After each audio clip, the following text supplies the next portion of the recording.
जय हिंद, नमस्कार फ्रेंड। ज्योति क्लासेस में आप सभी का एक बार फिर से स्वागत है। हेलो दोस्तों, कैसे हैं आप सभी? आई होप आप सभी बहुत ही अच्छे होंगे, स्वस्थ होंगे, स्टडी अपनी कंटिन्यू कर रहे होंगे। चलते हैं हमारी आज की मॉर्निंग की क्लास की तरफ। सभी को सुप्रभात, गुड मॉर्निंग। देखते हैं आज के दिन क्या है कुछ खास। वैसे तो बहुत सारी घटनाएं आज के दिन घटी हैं, बट हम कुछ इंपॉर्टेंट पॉइंट्स को कवर करते हैं जो कि एग्जाम की दृष्टि से महत्वपूर्ण होते हैं। चलिए फटाफट करके एक एक पॉइंट्स को हम देख लेते हैं। फर्स्ट पॉइंट आज की हिस्ट्री के अंतर्गत हम देखेंगे 17 मई 1987। ध्यान दीजिएगा, 17 मई 1987 को सुनील गावस्कर ने टेस्ट क्रिकेट से संन्यास लिया था। तो सुनील गावस्कर नाम से आप सभी परिचित होंगे। तो इन्होंने आज के ही दिन 1987 को टेस्ट क्रिकेट से संन्यास लिया था।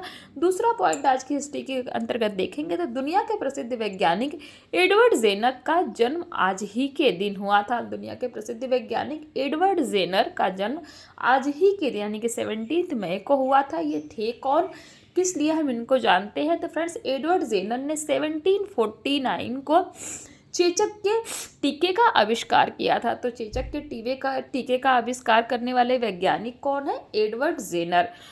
तो ये तो था, हमने दूसरा पॉइंट देखा आज की हिस्ट्री के बारे में। और आज के दिन को हम किस दिवस के रूप में मनाते हैं? तो फ्रेंड्स, 17 मई को विश्व दूर संचार और सूचना समाज दिवस के रूप में मनाते हैं। It means world telecommunication and information society day के रूप में आज को मनाया जाता है। और इसको मनाने का उद्देश्य क्या है? तो इसको मनाने का फ्रेंड्स, इस दिवस को मनाने का उद्देश्य यह है कि यह दिवस संचार और सूचना प्रौद्योगिकी के महत्व को उजागर करता है।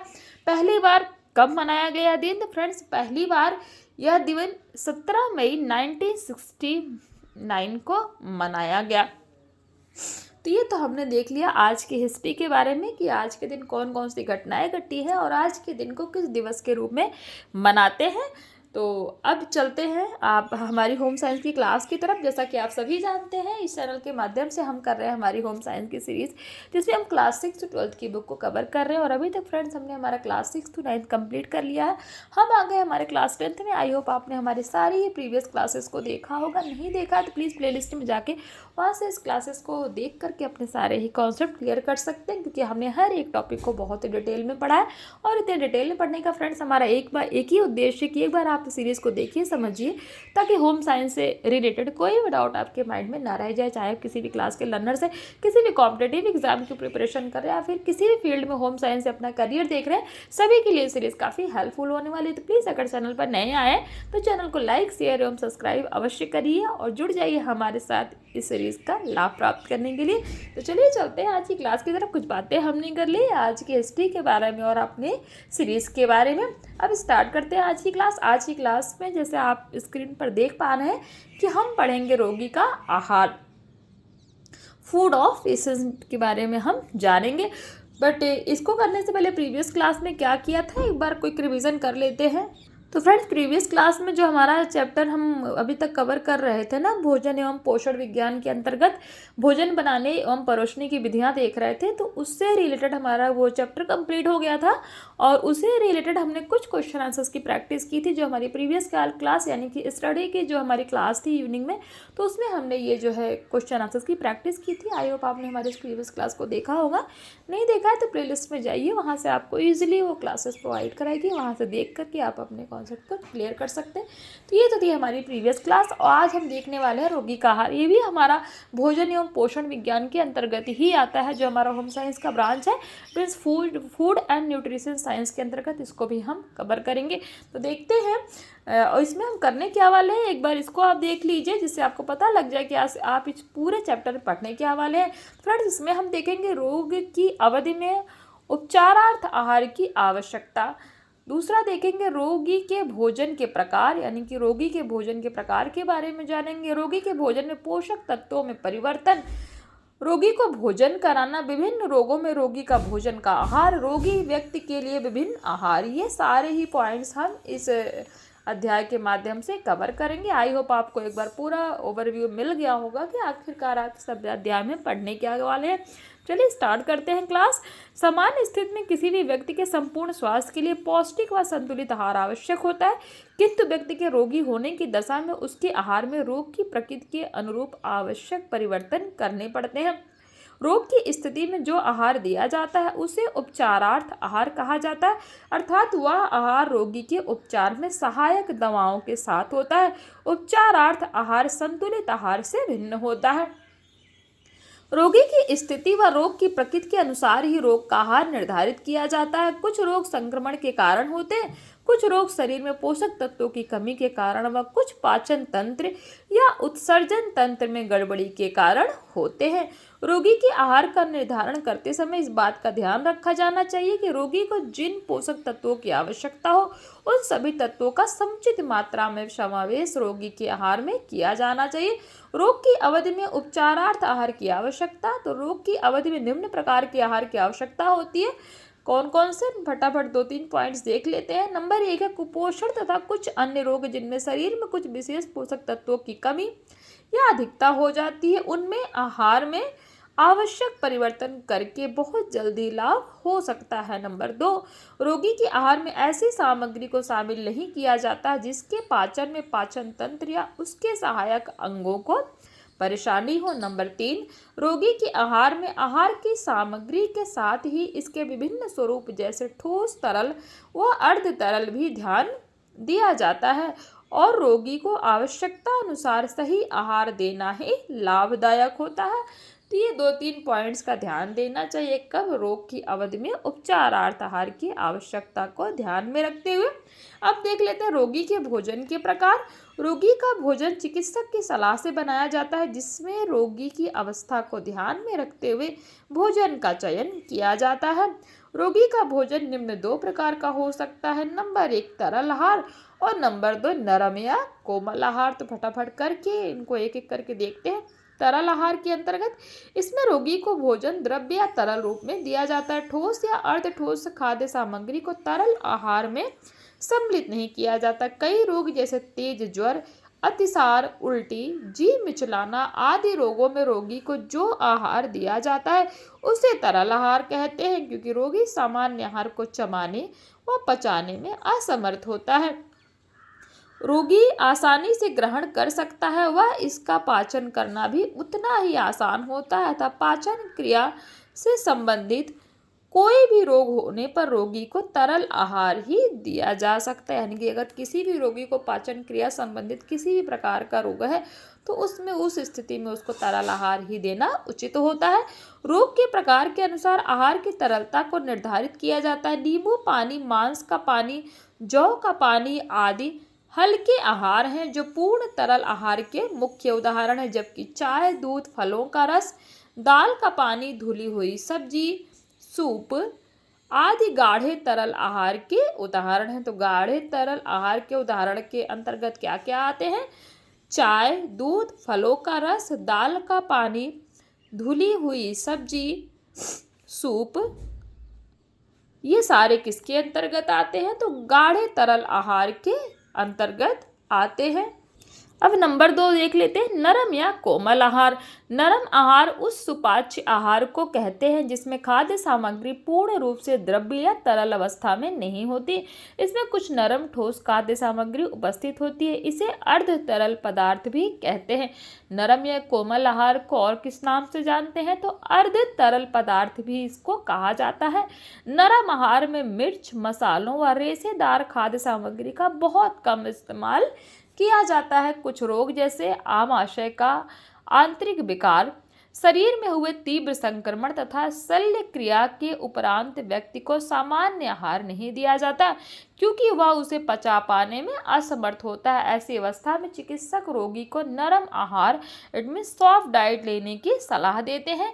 गले हुए चावल, फल व उनका रस, दलिया, खिचड़ी आदि नरम आहार के उदाहरण हैं।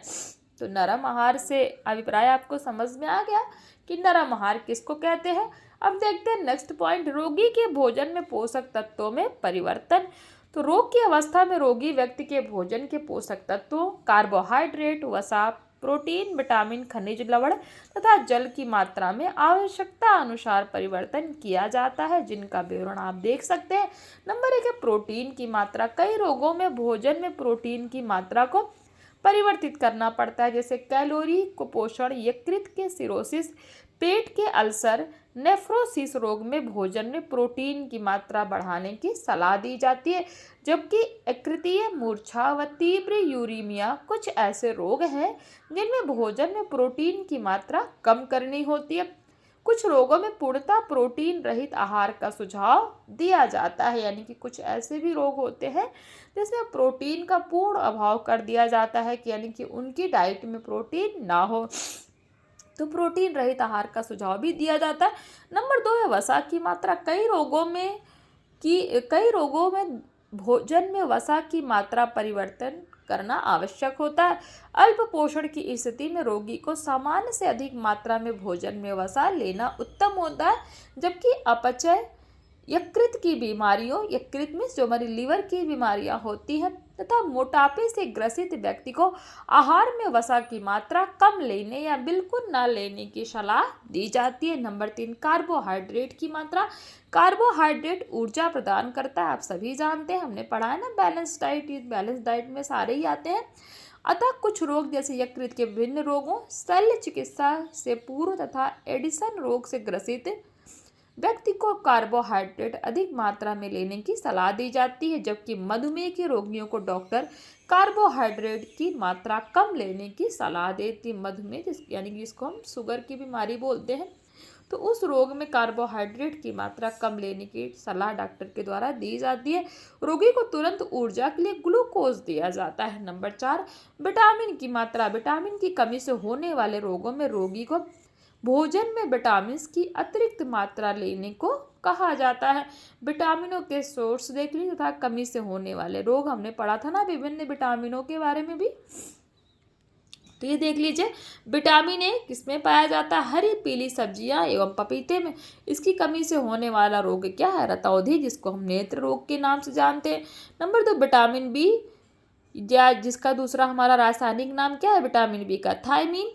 तो मूंगफली, तिल, अंडा आदि में विटामिन बी पाया जाता है, और इसकी कमी से होने वाला रोग कौन कौन सा है? बेरी। Number 3 vitamin C. खट्टे फल, नींबू, संतरा, मौसमी नारंगी, आंवला आदि में विटामिन सी पाया जाता है, और इसकी कमी से स्कर्वी नामक रोग होता है। स्कर्वी का मतलब मसूड़ों का फूलना। नंबर 4 है विटामिन डी। मछली, यकृत, सूर्य की किरणें, इसकी कमी से क्या होता है? रिकेट्स, यानी कि बच्चों में सूखा रोग जो होता है उसको रिकेट्स बोलते हैं। तो विटामिन डी की कमी से ये रोग होता है। नंबर 5 में जो विटामिन है हमारा विटामिन ई। विटामिन ई का रासायनिक नाम बताइए, हमने पढ़ा था, बताइए फटाफट। पत्ते वाली सब्जियां, अंकुरित अनाज आदि जिसमें जनन शक्ति कम होना। नंबर 6 विटामिन के। टमाटर, हरी सब्जियां आदि में विटामिन के पाया जाता है, और विटामिन के की कमी से होने वाला रोग क्या है? रक्त का थक्का ना बनना। रक्त का थक्का नहीं बनता अगर विटामिन के की कमी हमारे शरीर में हो जाती है, और ये किसमें पाया जाता है? टमाटर एवं हरी सब्जियों में ये पाया जाता है। विटामिन ए, डी एवं ई एवं के वसा में, जबकि बी एवं सी जल में घुलनशील। ध्यान दीजिएगा, विटामिन ए, डी, ई वसा में, और विटामिन बी और सी जल में घुलनशील है। ताजे मौसमी फल एवं हरी सब्जियां विटामिन एवं खनिज लवणों की प्राप्ति के उत्तम स्रोत, यानी कि जो ताजे मौसमी फल, मौसम के अनुसार जो फल एवं सब्जियां आते हैं वो क्या होते हैं? विटामिन एवं खनिज लवणों की प्राप्ति के उत्तम, यानी कि इससे बहुत ही अच्छे से विटामिन और खनिज लवण हमें प्राप्त होते हैं, विभिन्न रोगों से बचाने में भी सहायक होते हैं। नंबर 5 खनिज तत्वों की मात्रा। कुछ रोगों में रोगियों के भोजन में सामान्य से कम तथा कुछ में सामान्य से अधिक खनिज लवण लेने पड़ते हैं। जैसे गुर्दे में पथरी होने पर कैल्शियम और फास्फोरस कम से कम लेना होता है। नंबर 2 हृदय रोग तथा उच्च रक्तचाप की दशा में सोडियम खनिज की मात्रा कम करनी पड़ती है। नंबर 3 इसके विपरीत रिकेट्स तथा ऑस्टियोमैलेशिया, ध्यान दीजिएगा, रिकेट्स तथा ऑस्टियोमैलेशिया रोग में अधिक मात्रा में कैल्शियम लेना चाहिए। एनीमिया रोग होने पर लौह खनिज अधिक मात्रा में लेना चाहिए। थायराइड ग्रंथ से संबंधित विकार में आयोडीन की जरूरत होती है। तो ये कुछ पॉइंट्स आपने देख ली खनिज तत्वों की मात्रा के बारे में। नंबर 6 पॉइंट कवर करेंगे कैलोरी की मात्रा। मोटापा, हृदय रोग, तीव्र यूरेमिया, यकृतीय मूर्छा जैसे रोग में रोगी को कम कैलोरी युक्त भोजन दिया जाता है, जबकि ज्वर, संक्रमण, कुपोषण व सामान्य से कम वजन होने की स्थिति में अधिक कैलोरी युक्त भोजन रोगी के लिए उपयुक्त होता है। नंबर 7 है रेसे की मात्रा। कुछ रोग जैसे पेचिश, दस्त अथवा पेट के अल्सर में कम रेसे युक्त भोजन लेने की सलाह रोगी को दी जाती है, जबकि कब्ज से पीड़ित रोगी के लिए अधिक रेसे युक्त भोजन उपयोगी होता है। रेसे से आप समझते हैं ना, फाइबर, तो रेसे को ही फाइबर कहते हैं। अब देख लेते हैं रोगी को भोजन कराना। रोगी व्यक्ति की भूख रोग के कारण प्रभावित होती है। रोगी के मुंह का स्वाद बिगड़ जाता है तथा वह चिड़चिड़ा हो जाता है। पेट न भरने के कारण कुछ रोगी अत्यधिक कमजोर भी हो जाते हैं। रोगी को भोजन कराते समय कुछ बातों का हमें ध्यान रखना चाहिए। कौन कौन सी बातें? जब भी आप किसी बीमार व्यक्ति को भोजन करा रहे हैं तो फटाफट करके एक पॉइंट्स देख लेते हैं। नंबर 1 है रोगी को भोजन चिकित्सक की सलाह से देना चाहिए तथा रात की अपेक्षा दिन में अधिक व थोड़ा थोड़ा करके ही भोजन देना चाहिए तथा साथ ही भोजन की नियमितता का भी ध्यान रखना चाहिए, यानी कि नियमित रूप से उसको भोजन मिलना चाहिए। नंबर 2 है रोगी को भोजन कराने से पूर्व उसके आसपास के स्थान तथा उसके हाथ, पैर व दांतों की स्वच्छता का भी ध्यान रखना चाहिए। नंबर 3 रोगी यदि उठने और बैठने में असमर्थ है तो उसे पलंग के सहारे बिठाना चाहिए व विशेष प्रकार की मेज लगाकर भोजन कराना चाहिए। नंबर 4 भोजन रोगी व्यक्ति की रुचि के अनुरूप होना चाहिए तथा साथ ही भोजन परोसने का ढंग व्यवस्थित होना चाहिए ताकि रोगी भोजन की ओर स्वयं आकर्षित। हमने पढ़ा था ना प्रीवियस क्लास में, भोजन परोसने की विधियां हमने देखी थी और भोजन परोसने का कितना इफेक्ट पड़ता है खाने पे, उसके बारे में भी हमने जाना था। तो इसलिए इसमें भी बोल रहे हैं कि भोजन परोसने का ढंग भी व्यवस्थित होना चाहिए। नंबर 5 पॉइंट है रोगी का भोजन ज़्यादा ठंडा या गर्म नहीं होना चाहिए। नंबर 6 रोगी का भोजन तैयार करके परोसने से पूर्व चक्कर देख लेना चाहिए, यानी कि जब भी आप किसी पेशेंट के पास खाना लेके जा रहे हैं तो आपको उसको पहले टेस्ट करना है कि खाना खाने में कैसा है, तीखा तो नहीं है, इसमें सॉल्ट बराबर है या फिर ज़्यादा मसाले तो नहीं है। जितना मतलब आपको तो पता ही है बीमार व्यक्ति का क्या होता है, वैसे उसको कुछ नहीं अच्छा लगता और अगर खाना ले गए विदाउट टेस्ट किए पता चले उसमें सॉल्ट की कमी है, तीखा ज़्यादा हो गया फिर कम हो गया, तो वो वैसे भी नहीं खाएगा। तो इसीलिए आपको ध्यान रखना है कि उसके पास जितना अच्छे से अच्छा टेस्ट का भोजन हो आप उसके पास ले जाइए और टेस्ट के साथ साथ ये भी ध्यान में रखना है कि स्वास्थ्यवर्धक भी हो। है तो ये देख लिया हमने। नंबर 7 है रोगी यदि उठने में असमर्थ है तो उसे केवल तरल पदार्थ ही भोजन के रूप में दिया जाना चाहिए। यदि रोगी व्यक्ति कमजोरी के कारण सिर भी नहीं उठा पाता तो ऐसी स्थिति में रोगी को तरल आहार चाइना फीडर अथवा कप से ही पिलाना चाहिए। किससे? चाइना फीडर आता है एक, आप सभी जानते होंगे, नहीं जानते होंगे तो मैं पूछिएगा, मैं कमेंट करके आपको उसका पिक्चर भी दिखाऊंगी।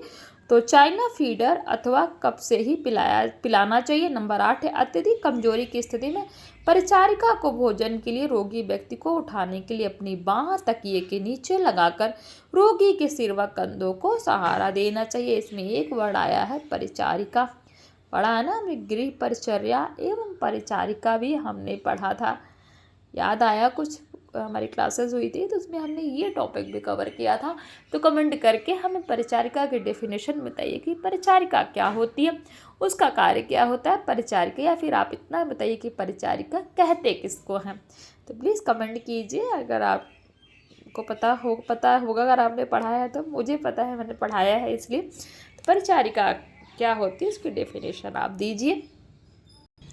नंबर 9 है रोगी को धीरे धीरे भोजन कराना चाहिए, अर्थात भोजन कराने में शीघ्रता नहीं करनी चाहिए। नंबर 10 भोजन कराने के पश्चात जूठे बर्तनों व बचे हुए भोजन को रोगी के पास से तुरंत हटा देना चाहिए। तो ये तो हमने देख लिया कि रोगी को भोजन कराते समय किन किन बातों का हमें ध्यान देना चाहिए।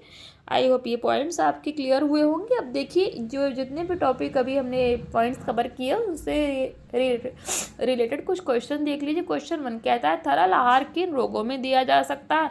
नंबर 2 मोटापा से ग्रसित व्यक्ति के आहार में किस पोषक तत्व का समावेश नहीं होना चाहिए, यानी कि कौन सा ऐसा पोषक तत्व है जिसे हमें नहीं शामिल करना चाहिए।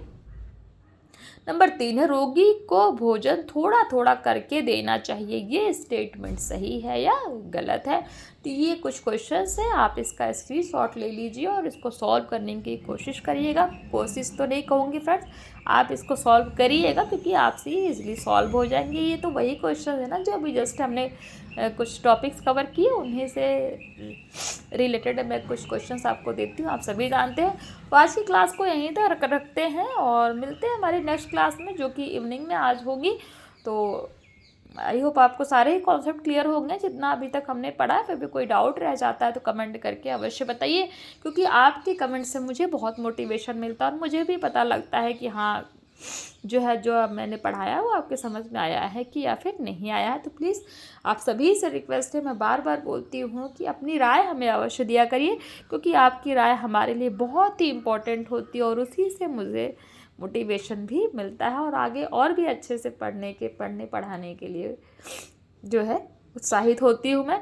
तो प्लीज़ राय दिया करिए, रिस्पॉन्स करना, आपका रिस्पॉन्स बहुत ही इम्पॉर्टेंट है मेरे लिए, प्लीज़ रिस्पॉन्स किया करिए। तो आज की क्लास को यहीं तक रखते हैं, मिलते हैं हमारी नेक्स्ट क्लास में, इवनिंग की क्लास में, और उसमें हम स्टार्ट करेंगे फ्रेंड्स विभिन्न रोगों में रोगी का भोजन या आहार, यहाँ से स्टार्ट करने वाले हैं।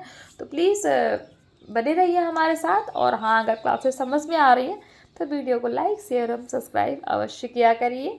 तो मिलते हैं नेक्स्ट क्लास में, तब तक के लिए जय हिंद, नमस्कार। हंसते रहिए, मुस्कुराते रहिए, एक दूसरे की हेल्प करते रहिए।